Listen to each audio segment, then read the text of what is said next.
Po ay taus-puso na nagagalak na alhamdulillah na iraos po natin yung liga natin na walang sundukan. Merong malapit lang.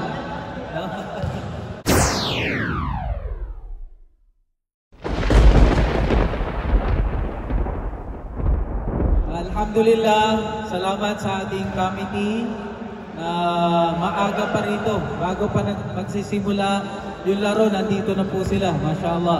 Yung mga players po natin na very cooperative. Alhamdulillah, jazakumullahu khairan.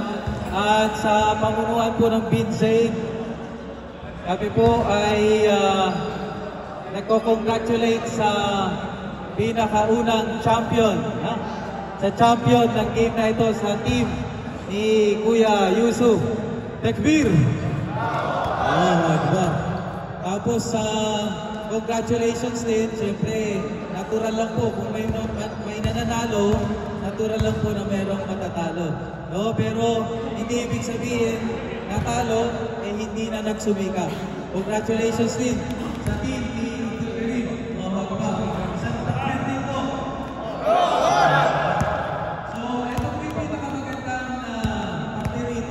Yung matatanggap na natin yung ating mga pinagpaguran. Siyempre hindi natin makakalimutan yung pag-third dyan, yung team ni Chef Ali. Allahu Akbar. Takbir! MashaAllah. So, again, inuulit po natin yung programa nito. Ito po ay form of da'wah.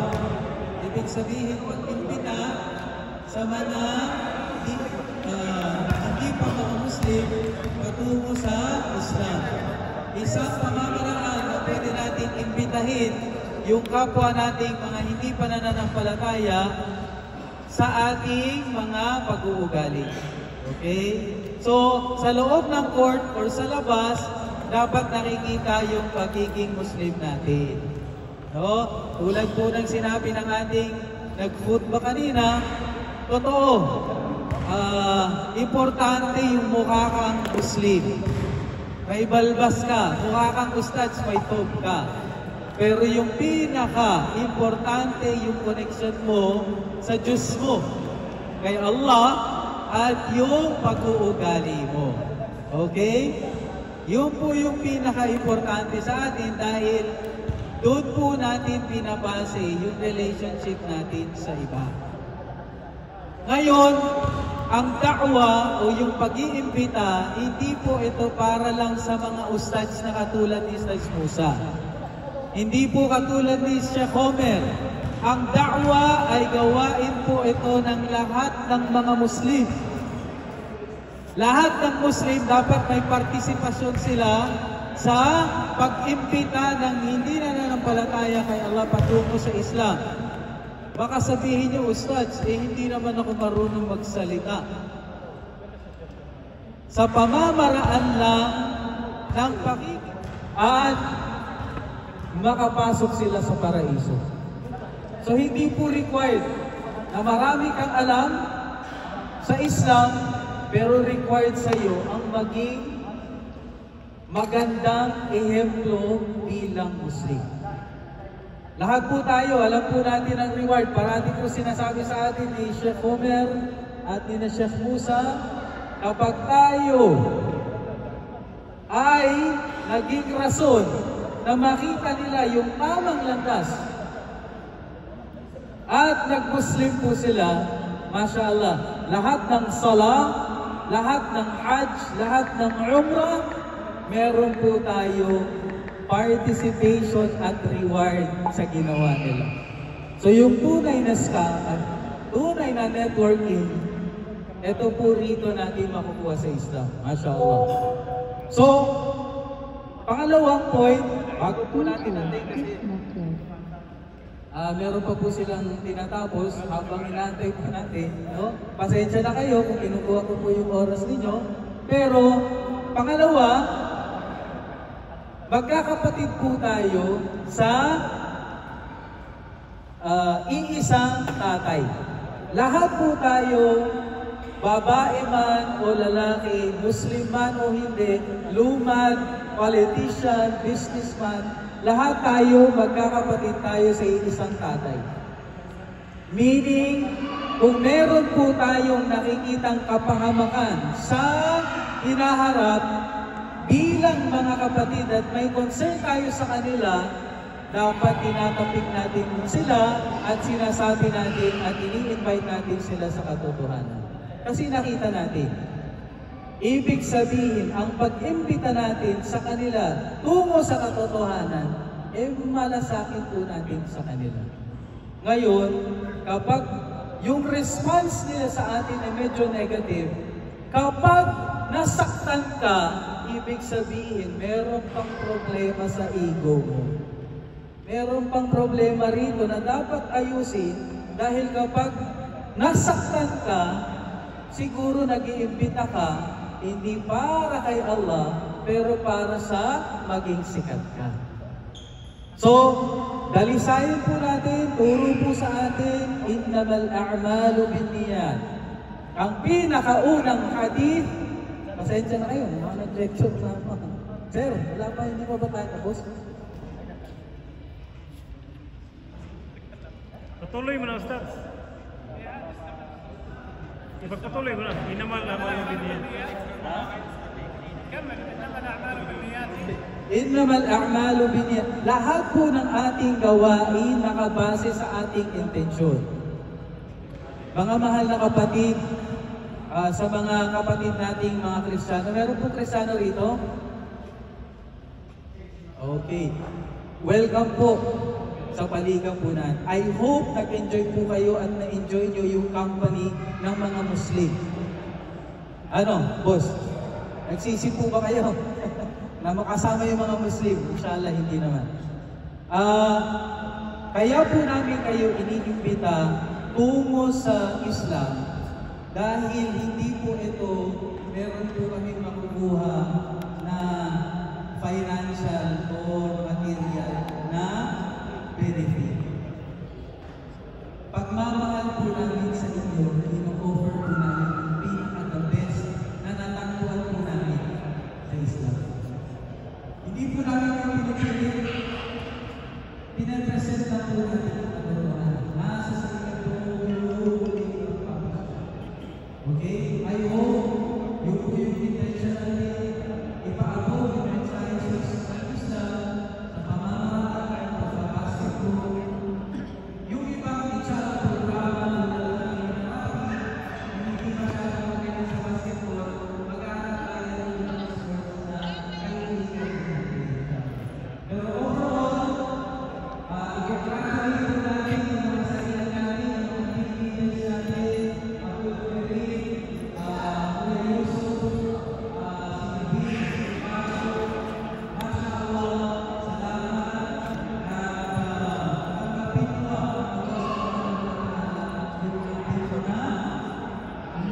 ang pangalan. Di po may mga pangalan po sila. Okay? Isa sa mga reason kung bakit natin pinagsama yung Muslim at saka non-Muslim para magkaroon ng ugnayan. Unahin po natin, siyempre, yung kanilang Amir na si Abdullah Ilema. Okay. Bro, bismillah. Allahu Akbar. Takbir! Okay. Si Brother Ilema, siya po yung pinakaid nila. At yung pinakamaalam din sa mga larangan ng basketball, si Brother Abdurrahman Ingo. Allahu Akbar. Abdurrahman po ang pangalan niya. Pangatlo, yung isang coach natin. Asan si Ali? Yung bigay. Kung pwede tayong mabigyan ni Ali. Buti na lang, nag-Muslim siya. Hindi niya na ginagawa yung mga dating ginagawa. Okay. Parang killer ako ba? Okay. At yung pang-apat, si Bro Abdullah Espinosa. Mashallah, Bro Abdullah Espinosa. At yung pang-lima, si Bro Jibril. Asa si Bro Jibril? Mashallah. Okay, si Bro Jibril po, yung scorer po natin. Kasama po dyan yung player din natin na partner ng committee, si Bro Abdul Malik. Okay, Abdul Malik po yung pangalan niya. Yung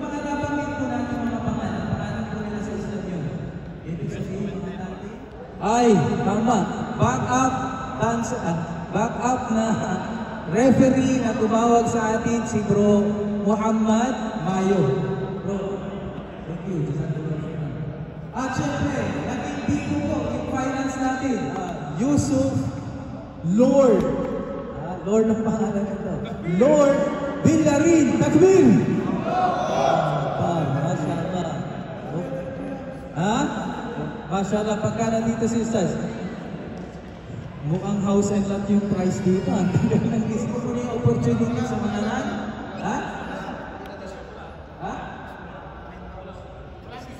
Wala t-shirt? Kahit bukas?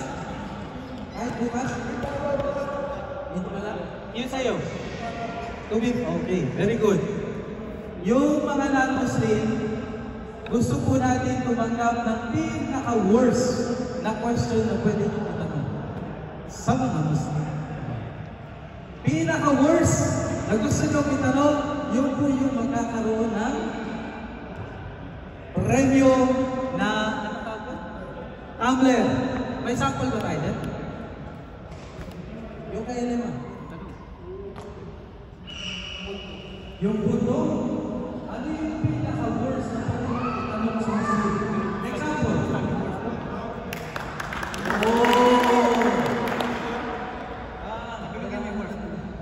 Ano yung pinaka-worst na pwede nyo itanong sa isang Muslim? Bibigyan ka ng opportunity. Example. Para maintindihan. Example. Bakit kayo Muslim? Mga terorista. Pwede? Bakit kayo mga Muslim? Ang dami ng asawa.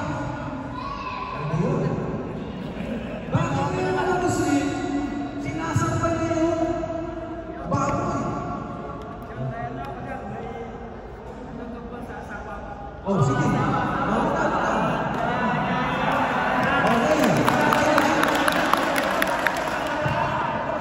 Yung mag-judge, yung mag-lang people, kung papasa, para sa tumbler. Okay? Agree? Takbir! Magandang tanghali sa inyong lahat. Itong video ko, tungkol ito sa Kristiyano at saka Muslim sa asawa. Yung Kristiyano kasi, yung sa Muslim, ano rin nila na, bakit yung mga gusto mong mag-Muslim kasi gusto nyo maraming asawa? Ganun. Pero yung sa mga Kristiyano naman, isa nga ang asawa, pero ang dami ng kabit. Pero yung sa Muslim, yung maraming asawa, legal naman yun. Diba? Natural, ibig sabihin kasi nangyayari sa mga Muslim, nangyayari sa mga hindi Muslim, tama? Ngayon ang tanong, kukuha ba si Bro Atan ng tumbler doon sa katanungan niya? Madam people, anong sabi nyo? Ano? Pwede? Pwede? Alright, may tumbler ka. Pero darating pa hindi. Ito, sample lang. Okay? Meron po tayong tatlong tumbler. Isa pang tanong. Pinaka-worst. Dito naman tayo sa kay Gerson. Meron po kayo? Meron, marami yan. Sige. Kuya Gerson, dapat magaling dito. Hindi lang sa court. Alright. Pakinggan natin si Kuya Gerson. Tapos yung kalinang tumutulak, no? Dapat ka. Maraming salamat po sa pag-ibigay sa amin ulit dito. Ang tanong ko po, anong pinakamagandang dahilan para makahiwag ng isang Kristiyano para magpag-isa?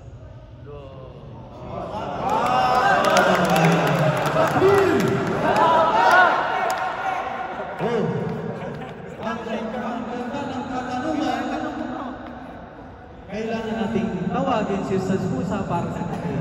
Alright. Ustaz Musa, halika po. Ustaz. Ha? Ulitin natin yung tanong ni Bro Gerson. Gerson, ano? Ano raw ang pinaka magandang dahilan para magbalik Islam yung isang Kristiyano? Ustads, halika rito. Ikaw dapat dito. Alright. Sige. Bismillah.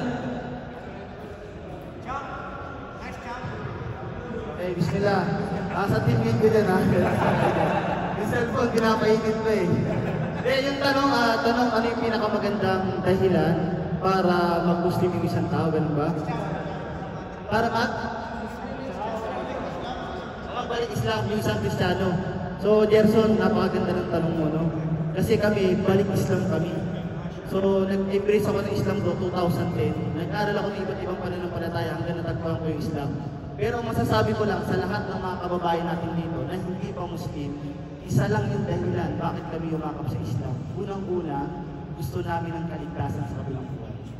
Yung kaligtasan na yun, bro, sa kabilang buhay, ang doktrina o ng Diyos para maligtas ka sa kabilang buhay, unang-una, kailangan kilalanin mo yung Creator mo, yung lumikha ng lahat. Nakuha natin? So, tinatanggap to, bro, ng isip natin. Merong isang lumikha, siya lahat ng lumikha sa atin, nagbibiyaya, nagagabay. Tama, naniniwala tayo may Diyos, di ba? Ang unang karapatan ng Diyos na lumikha sa atin, kilalanin natin siya dun sa pangalan niya at huwag tayo magtatambal ng iba maliban sa Kanya. So ngayon, bakit ako nag-Muslim? Eh sa Kristiyano, baka sabihin, sumasamba din naman kami sa Diyos. Bro, walang ibang pananampalataya na magbibigay ng tamang pagtawag sa Diyos maliban pumasok kayo sa Islam. Bakit? Kasi sa Biblia, kung titignan natin, wala talagang direkto na sinabi ng Diyos, ako, ito yung pangalan ko. Kaya kung may kita natin 7-day Adventist, may El Shaddai, may Dating Daan, may Saksi ni Jehovah, may Iglesia ni Cristo, isang aklat lang yung hawak nila pero magkakaiba sila ng pagtawag sa Diyos. Kung merong isang tao naghahanap ng kaligtasan, sasabihin niya, sige, titignan ko yung pananampalataya nila, depende sa pagtawag nila sa nag-iisang Diyos. Pag pumunta siya dun sa Kristiyano, anong pangalan ng Diyos? Sasabihin ng isa, Jesus. Sasabihin ng isa, Ama. Iglesia, Ama. Sasabihin ng Bisaya, Ginoo. Sasabihin ng isa, Jehovah, Yahweh. Pagdating mo ng Amerika, bro, English na doon. Hindi na Jesus na doon. Hindi na naman doon, Father na. Pagdating mo naman ng China, ibang language na naman. Manilito yung tao, sasabihin, hindi ito yung tamang pananampalataya. Bakit? Isang aklat lang yung hawak nila, bakit magkakaiba sila ng pagtawag sa Diyos. Pero kung makikita nyo, bro, sa Islam, anumang lahi niyan, anumang pinanggalingan niyan, anumang tribo niyan, Ilocano man yan, ang Muslim, tanongin nyo, anong pangalan ng Diyos? Isa lang sasabihin yan, Allah. Bisaya, Allah. Amerikano, Allah. Lahat, basta Muslim, anumang tribo niyan, isa lang sasabihin, anong pangalan ng Diyos? Sasabihin nila. Bakit? Kasi yung Diyos, hindi niya tayo pinabayaan. Ang pinakamalaking kasalanan, yung hindi mo siya kilalanin, di ba? Kasi yun yung kaligtasan eh. Nagbigay ng malinaw yung Diyos na batayan sa banal na aklat. Sabi niya sa Quran, Innani anallah. Tunay na ako si Allah, walang ibang Diyos na karapat-dapat sambahin maliban sa akin. Kung titignan natin, bro, lahat bro ng history, lahat yan, bro, may kita natin na Islam talaga yung may kita natin na tamang pananampalataya ng mga propeta. So, mabalik tayo dun sa tanong, bakit ako, Kristiyano ako, kailangan ko bang mag-Muslim? Yes, kailangan mo. Bakit? Kailangan mo ng kaligtasan mo sa kabilang buhay. Yung parusa ng Diyos sa kabilang buhay, doon sa apoy ng impyerno, doon sa mga hindi kumilala sa Kanya. Pero kung kilala mo ang Diyos, at meron mong pangalang ihaharap sa atin, pwede tayo mag-usap mamaya after ng game. Pero yun lang yung sasabihin natin. Takbir! Bro, Gerson. Yun yung tanong. Guys, again. Ano? Amen? Alright. Bro, Angan at saka Gerson. Si bro, Tanong na. Ha? Okay, thank you very much. Handa na. Okay na, luto na siguro. Inbinibim pa eh.